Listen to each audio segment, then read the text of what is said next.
everyone, my name is Diana McAlintle. And I'm Nick Wagner. And it is Tuesday with Team RCIA. It is Tuesday. It is Tuesday. It's Time Tuesday. has no meaning.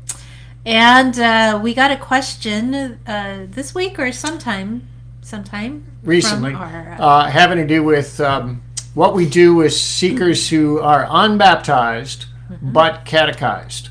So this is one thing that happens frequently in a lot of families is there'll be a Catholic family, pretty active, going to church, maybe not every week, but frequently, and they basically raise a child Catholic, but for some reason never get him baptized. So now he's an adult or older teen, and he wants to get baptized.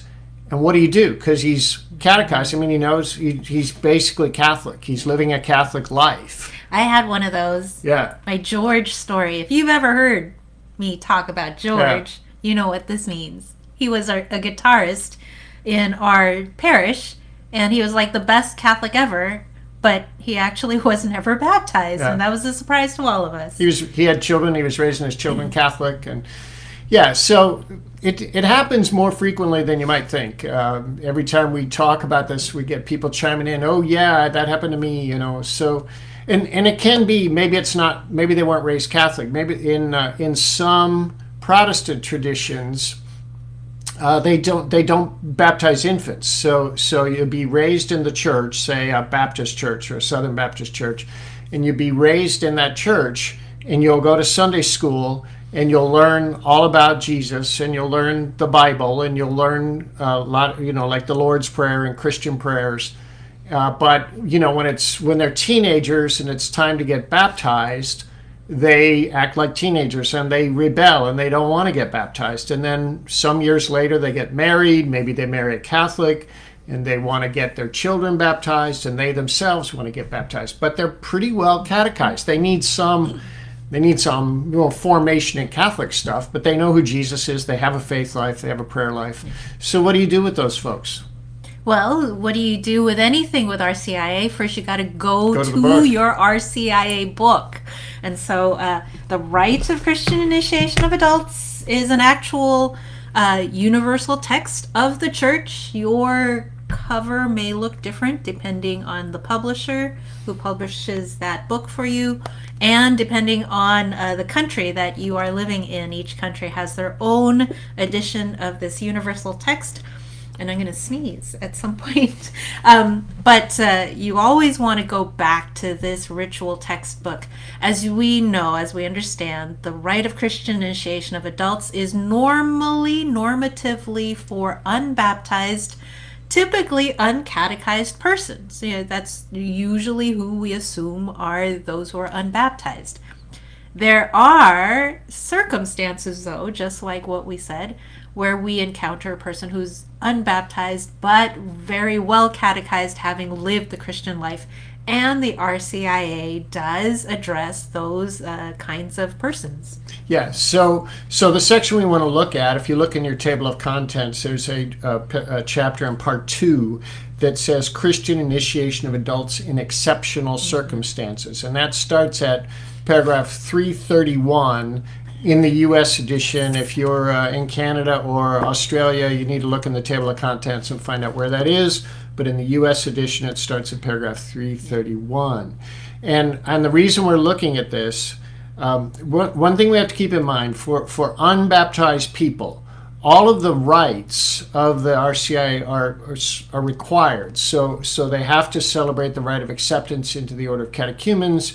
They have to celebrate the rite of election. They have to celebrate the scrutinies and, of course, the rites of initiation. But in exceptional circumstances, there's a ritual there in that section that I just named where it kind of compresses all of those rites into a single ritual. And the biggest exceptional circumstance here would be someone who's in danger of dying. So we've had some of that with the COVID situation. Some people, we've used this rite for them, and that would be the most obvious case. There's no time to have these rites spaced out over time, so they're all compressed kind of into a single liturgy. Now let's be very clear here. There are two sections. Oh, that's right too. Yeah. Yeah. So 2 sections in part 2. So you got to go to your table of contents. It's always really, if you get confused, go to the table of contents for your RCIA text. Part 2, Section 2 is for exceptional circumstances. These are for, this is the bulk of who we're going to talk about today.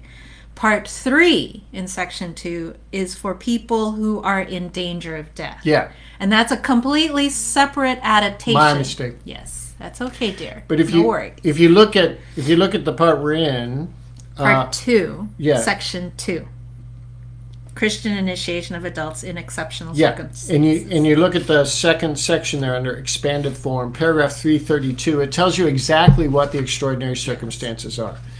And so I was a little confused because it includes sickness in there, but it'd be serious sickness, which COVID is, but maybe someone has COVID and they're very sick, but they're not in immediate danger of dying, it's a judgment call. But if you look at that sentence, it tells you everything that's included under extraordinary circumstances. So extraordinary circumstances, for example, sickness, old age, change of residence, long absence for travel, and may sometimes either prevent a candidate from celebrating the rite of acceptance that leads to the period of the catechumenate, or having begun the catechumenate from completing it by participation in all the rites belonging to the period. So if you've got any of those things I just named, that candidate, that seeker, may not be able to celebrate all the rites that are required. So that's why they're all compressed here. And that's paragraph 332.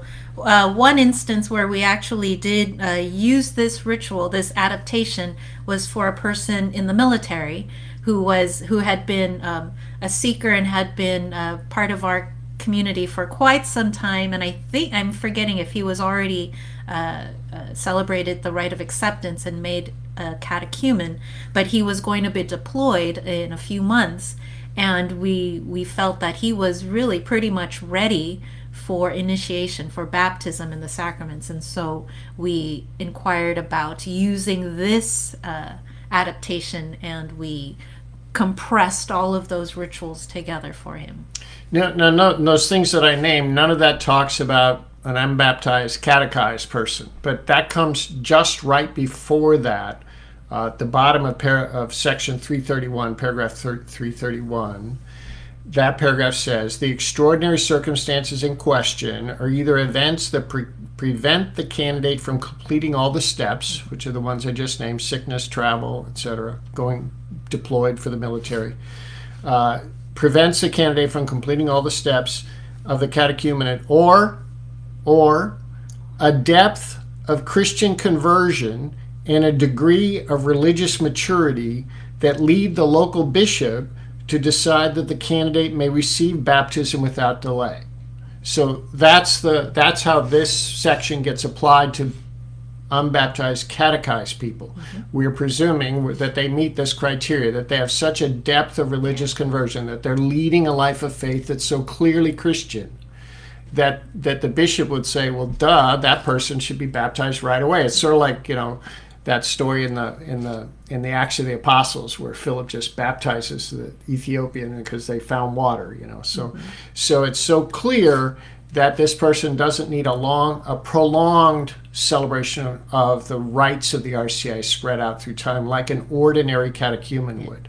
So you wrote a blog post where you talk more in depth about this, and I think it was really helpful. You laid out sort of the steps and the stages, and showed how the steps, the rituals that comprise the steps of the initiation process, those are required, but the stages themselves could be compressed or even eliminated.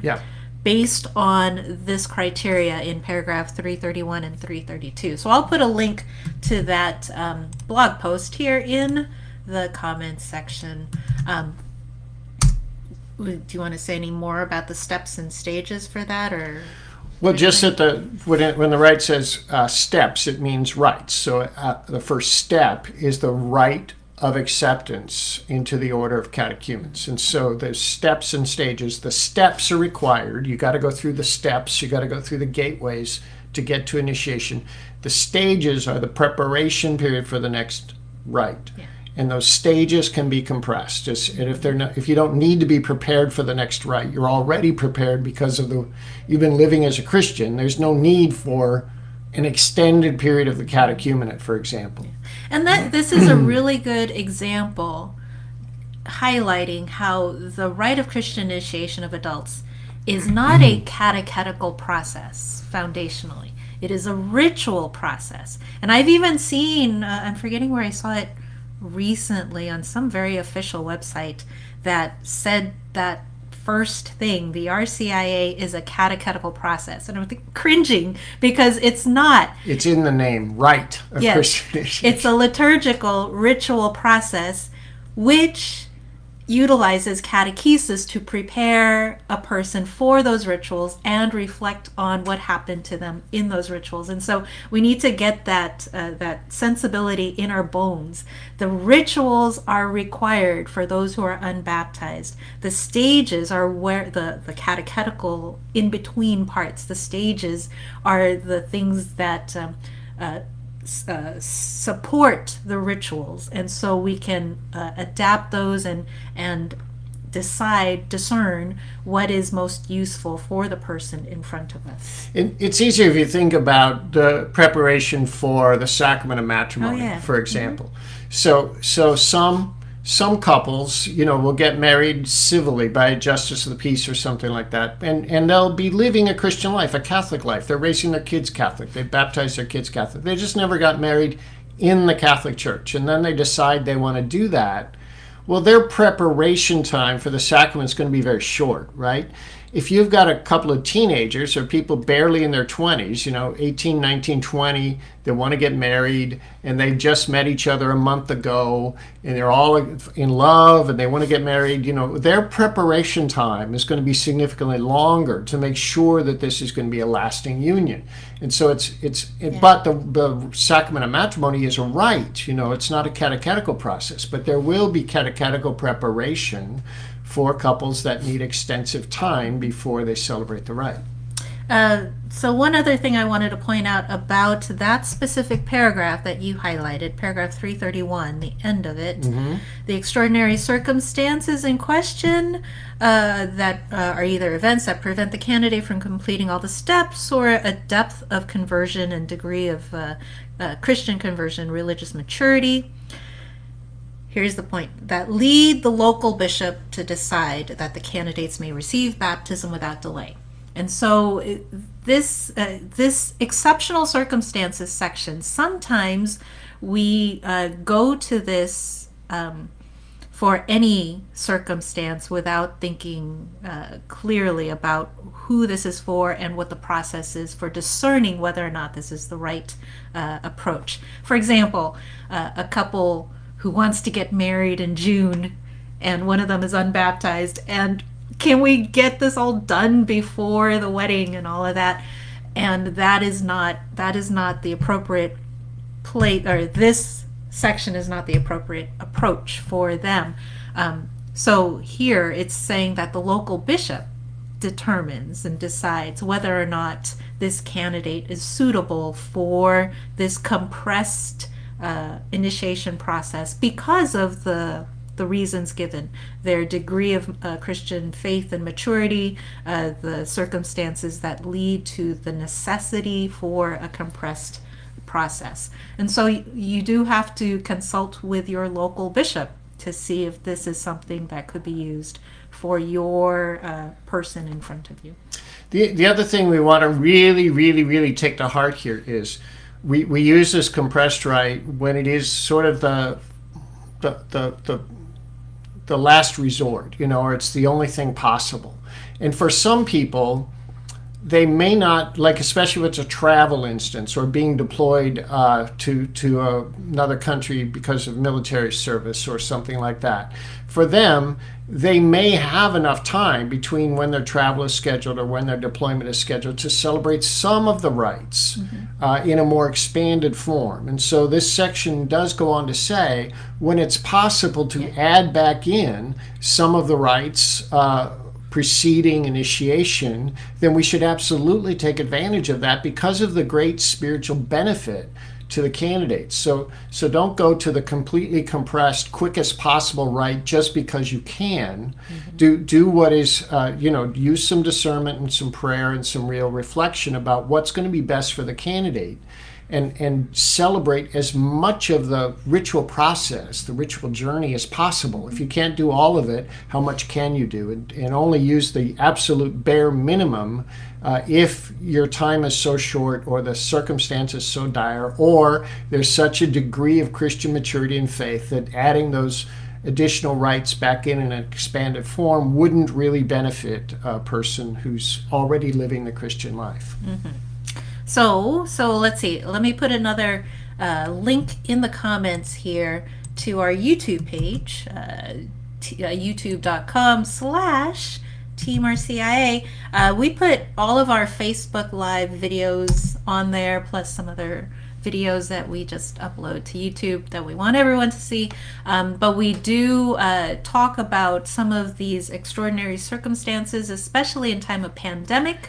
Yeah, important thing about the pandemic is that's not in this section. A lot of people hear that phrase extraordinary or exceptional circumstances, and they think, oh, the pandemic is exceptional because we've never had it before in our lifetimes, and what an exception.